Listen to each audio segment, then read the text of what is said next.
Giovanni, we heard the news yesterday regarding Alfredo Morelos. How big a blow is that, and what implications does it have on the rest of the season?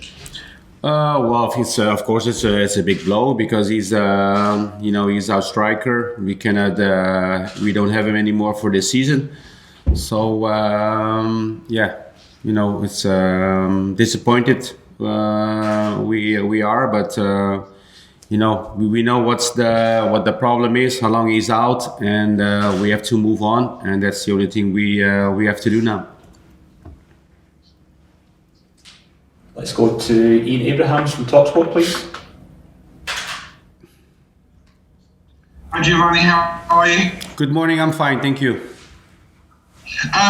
This is a tie, obviously, which gives you a fantastic chance to get into the semi-finals, avoiding some of the big hitters like, obviously, West Ham and Lyon and Frankfurt and Barcelona. How much are you emphasising to your players the opportunity that they have ahead of tomorrow and next week at Ibrox?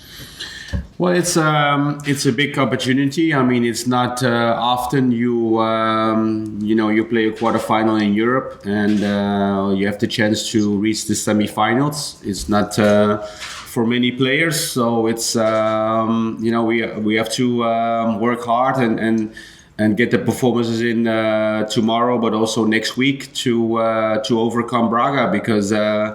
I think people were saying it's the best draw we could have a couple of weeks ago, but I think it's a very good team, very strong. They won against Benfica the last weekend, so it's a team who was difficult to overcome. So we have a big challenge ahead of us, but.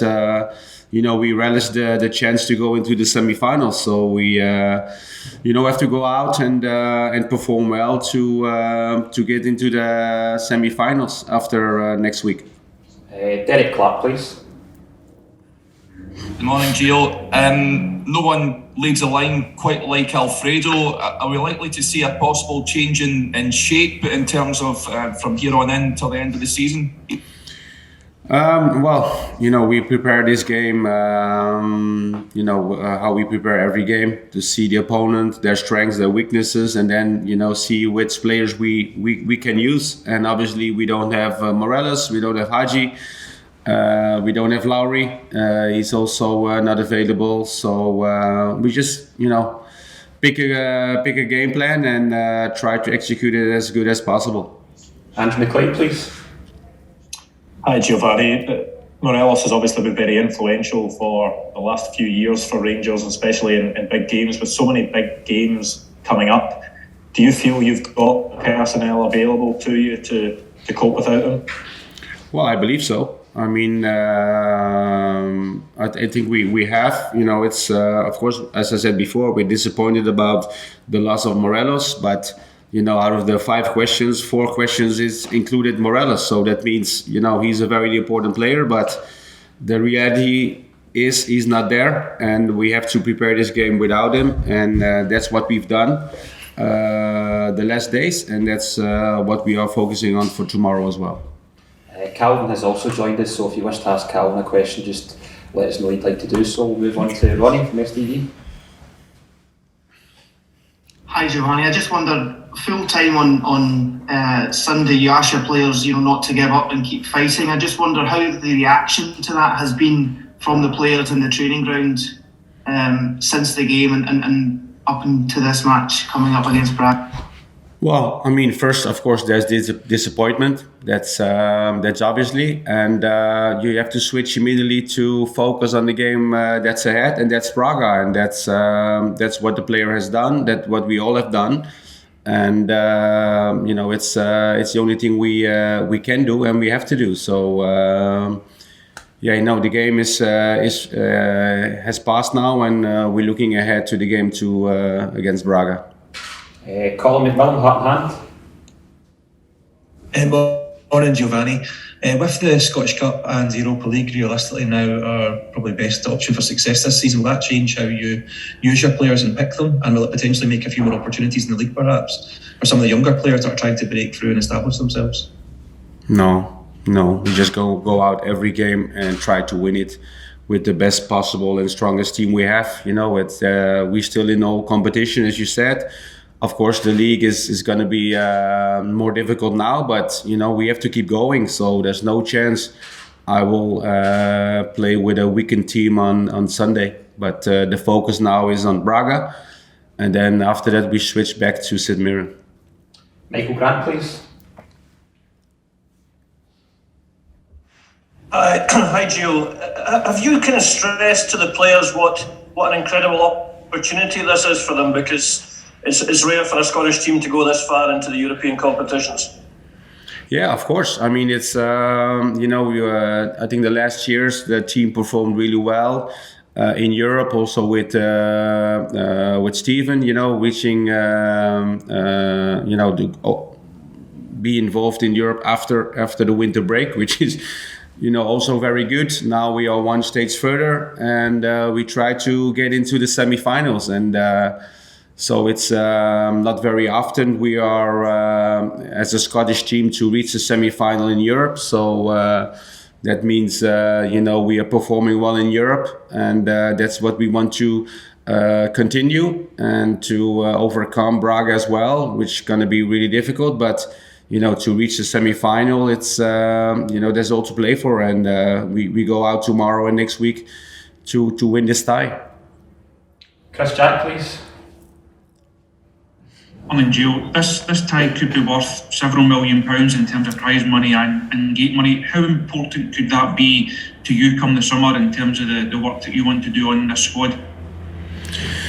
Well, it's gonna, when you win against Braga and you overcome the tie, there are so many positives out of the win. Of course, the semi-final spot. Also financial is good for the club, which will eventually help all of us. So, but in the end, for me and for the players to focus on is our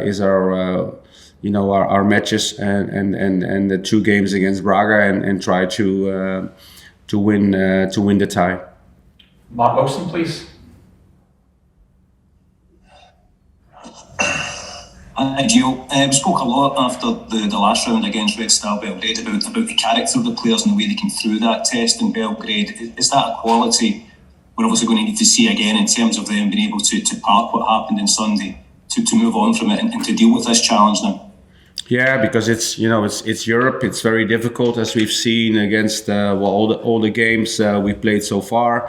Also against Dortmund and Red Star, you have to be there in every department you need on the pitch. Your tactical awareness, your physical awareness, your way of playing, attacking, defending. It's you have to have the complete. You have to be complete on Thursday to get a good result. So we've managed to do that so far. And now it's just the opportunity to do it again and to win against a strong opponent. Jordan Campbell, please. Hi, Gio. You're obviously still fighting on 3 different fronts this season. How much pressure do you feel under to deliver at least 1 trophy this season? And was that something that was discussed as a requirement with the board when you took over in November?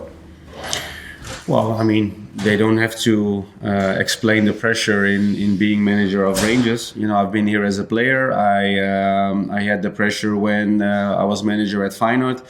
So the pressure is always there. And, of course you need to perform. I want to perform well with my team. The players want to perform well, and that's what we are trying to do and work hard for. And then, of course, in the end, you want to have silverware. I mean, that's why you work hard all season, and that's what we are gonna do until the end of the season. Robert Grieve, please.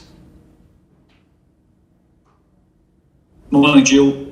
Forgive me to ask more about Alfredo. I'm just wondering, is the injury he's got, is it a kind of fresh injury, or is it something that he was carrying, or something you were having to manage over the last few weeks and months? Because he did seem to have some kind of issue with it. Well, I mean, we've discussed Morelos now for a long time. I don't want to discuss more about Morelos, although I'm very, disappointed with his loss. But, if you don't mind, I want to focus on the Braga game tomorrow. Okay, we'll take a couple of questions from Portuguese media. Andre Montero, please. Hi, good morning. Good morning. Mr. Giovanni, in your analysis to Braga team, which were the team features and the players that stand out the most for you? Well, I mean, it's. I don't think Braga is a team who you can pick like one player. I mean, it's we watched a lot of the matches, of course, also the matches in Europe, but also the game against Benfica. It's for me, it's a strong opponent. Portuguese teams are always strong. It's always difficult to overcome them. So I think their team spirit is very good. They're very good in attacking, very quick with quick wingers. In transition moments they can punish you really, really quick. And defensively, we know Portuguese teams defensively are also really good organized, and they don't give a lot of chances away. So. For them to overcome Monaco and Sheriff in the last rounds is a very good performance, and we need to do we need to be at our best to overcome Braga. Guilherme Soares, please.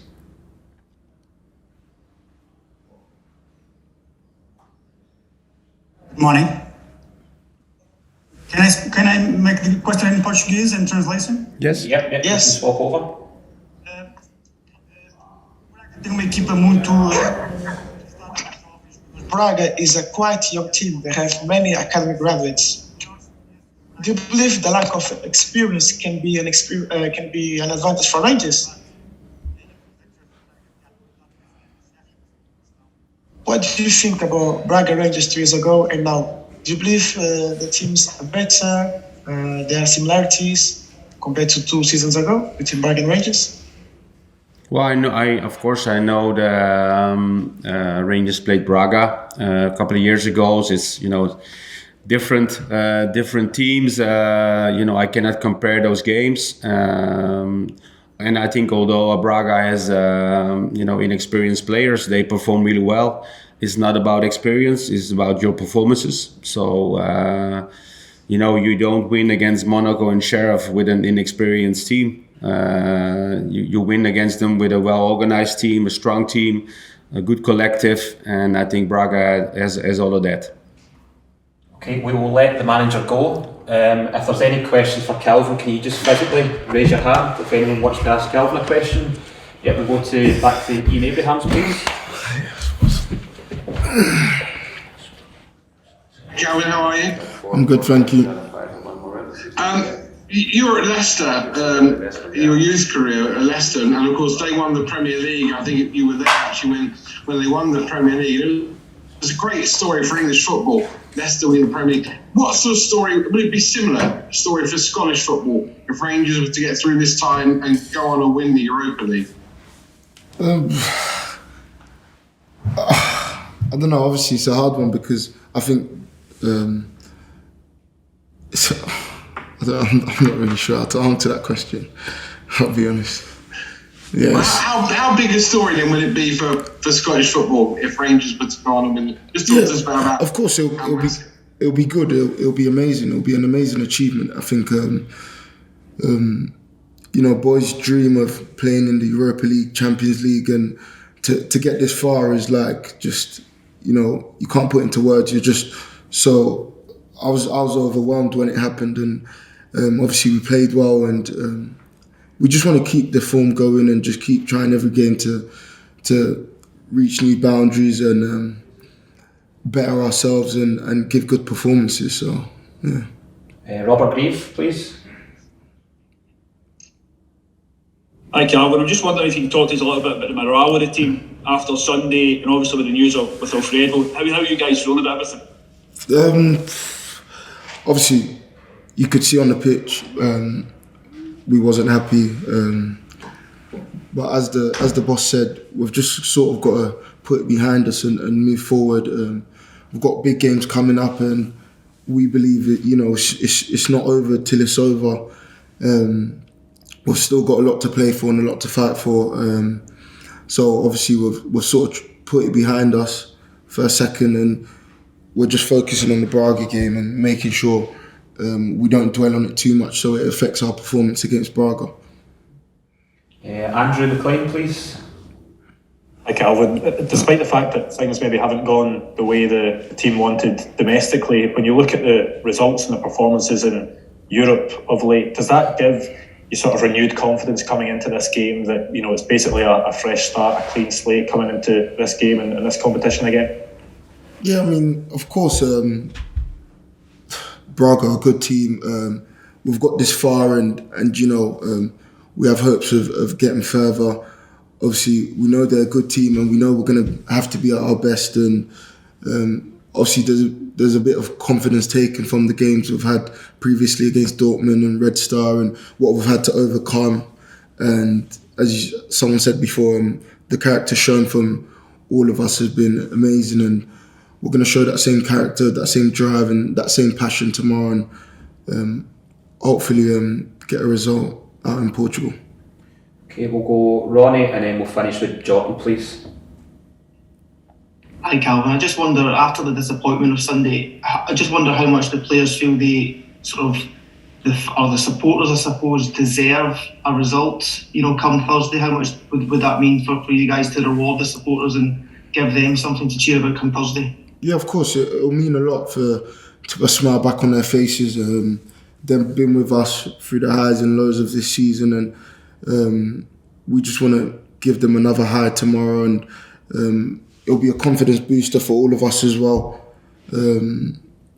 Yeah, so I think it's important for us to go out there and give 110%, nothing less, and try to get a result out in Portugal and put a smile back on the faces of our fans. So the last question is for Jordan. Hi Calvin, I imagine this has been a bit of a testing week for you with the result with Nigeria and then the Old Firm at the weekend. We're another big game coming up in Europe on Thursday. You're relatively new to international and European football. Is that the biggest challenge you're finding, being a regular in the team, is just bouncing back from that? Yeah, of course. Competitions are always changing. I think there's a lot of travelling. It's demanding on you physically and mentally, but this is the position and I've always wanted to be in. I've wanted to play week in, week out. I've wanted to play international, so I can't get to this stage now and then sort of give up or give in or feel sorry for myself. I've just got to take each game as it comes and try to give the best performance I could give, no matter where I'm playing.